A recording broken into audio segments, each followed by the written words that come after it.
बच्चों, ऑनलाइन गणित शिक्षण की इस कक्षा में आपका स्वागत है। आज हम प्रश्नावली 9.1 के प्रश्न क्रमांक 1 पर चर्चा करेंगे। इसमें यहाँ पर आप देख रहे हो कुछ आकृतियाँ बनी हुई हैं। इन आकृतियों में हमसे पूछा गया है कि एक आकृति के अंदर दूसरी आकृति बनी हुई है। हमसे ये पूछा गया है कि क्या ये जो आकृतियाँ बनी हुई हैं इनके बीच में समान आधार है तथा समान समानांतर रेखाएं हैं।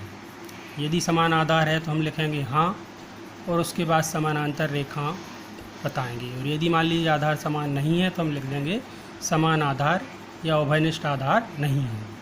फिर उसके बाद हमें समानांतर रेखा बताने की आवश्यकता नहीं है।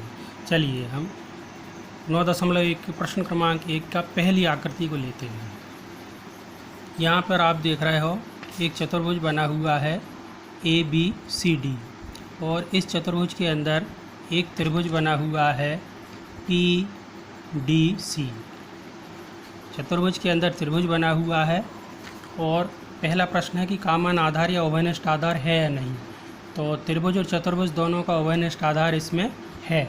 उभयनिष्ठ आधार इसमें क्या है? DC। उभयनिष्ठ आधार इसमें DC है। और समानांतर रेखा कौन कौन सी के बीच में बने हैं? ये DC और AB के बीच में। तो पहले का उत्तर क्या होगा? पहले का उत्तर होगा आकृति 1 में आधार है, समान आधार है DC, समानांतर रेखाएं DC एवं AB। चलिए अब हम दूसरी आकृति को लेते हैं। दूसरी आकृति में चतुर्भुज PQRS के अंदर एक और चतुर्भुज बना हुआ है MNSR। अब हमसे ये पूछा है कि ये दो आकृतियां हैं, इनके बीच में कॉमन उभयनिष्ठ आधार है क्या? तो उभयनिष्ठ आधार नहीं है। इसलिए नहीं है क्योंकि जो अंदर वाला चतुर्भुज है MNSR वाला जो चतुर्भुज है, इसका जो ऊपरी सिरा है ऊपर टच नहीं कर रहा है इस आकृति को, यानी ये इसके अंदर तो है लेकिन दो समानांतर रेखाओं के बीच में नहीं है। इसलिए इसमें हम क्या कहेंगे? दूसरे में क्या कह देंगे? हम नहीं लिख देंगे। इसका उत्तर क्या होगा? नहीं। जैसे कि इंग्लिश में आप देख रहे हैं यहाँ नो लिखा हुआ है, यानी इसके बीच में कॉमन आधार नहीं है। चलिए तीसरी आकृति को लेते हैं अपन। अब तीसरी आकृति में एक चतुर्भुज बना हुआ है PQRS के अंदर एक त्रिभुज बना हुआ है RQT एक त्रिभुज बना हुआ है। इनके बीच में देखें हम कि कॉमन आधार और समानांतर रेखाएं हैं क्या? तो इसके बीच का उत्तर क्या हो जाएगा? हाँ, कॉमन आधार है इनका QR। दोनों चतुर्भुज और त्रिभुज का कॉमन आधार है QR, और QR की समानांतर रेखा कौन सी है? PS। इसका मतलब ये दो समानांतर रेखाओं QR और PS के बीच बनी है जिनका कॉमन आधार क्या है? QR है। इसका उत्तर किस प्रकार से लिखेंगे? आकृति 2 में कॉमन आधार उभयनिष्ठ आधार QR, समानांतर रेखाएं QR और PS। चलिए अब हम आकृति नंबर 4 को लेते हैं। आकृति नंबर 4 में हम देख रहे हैं कि एक चतुर्भुज बना हुआ है ABCD, और इसके अंदर एक त्रिभुज बना हुआ है PQR। तो इनके बीच में कॉमन आधार नहीं है क्योंकि त्रिभुज का आधार है PQ और चतुर्भुज का आधार है BC।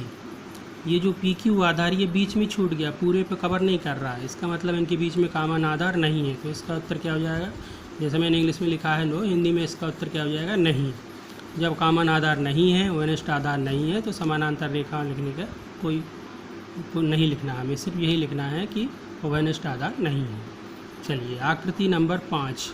आकृति नंबर 5 में हम देख रहे हैं एक हमारा त्रिभुज बना हुआ है चतुर्भुज बना हुआ है ABCD, और एक चतुर्भुज बना हुआ है APQD एक चतुर्भुज है और ABCD एक चतुर्भुज। एक चतुर्भुज के अंदर दूसरा चतुर्भुज बना हुआ है। सबसे पहली चीज़ ये देखें कि इनके बीच में कॉमन आधार है क्या? तो इनके बीच में कॉमन आधार है। कौन सा कॉमन आधार है? AD दोनों चतुर्भुजों के लिए कॉमन आधार है, और इसकी AD की समानांतर भुजा कौन सी है? BQ। तो इसका उत्तर क्या लिखेंगे अपन 5वें का? आकृति 5 में समान आधार उभयनिष्ठ आधार AD, समानांतर रेखाएं AD और BQ। अब अंतिम आकृति है 6वीं, जिसमें एक चतुर्भुज बना हुआ है ए पी ये चतुर्भुज बना हुआ है और इस चतुर्भुज के अंदर 3 चतुर्भुज और बने हुए हैं।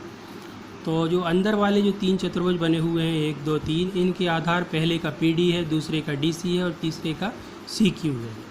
यानी तीनों के आधार अलग अलग हैं। इसका मतलब इसमें इन आकृतियों के बीच में कॉमन आधार नहीं है। तो उत्तर क्या लिखेंगे हम?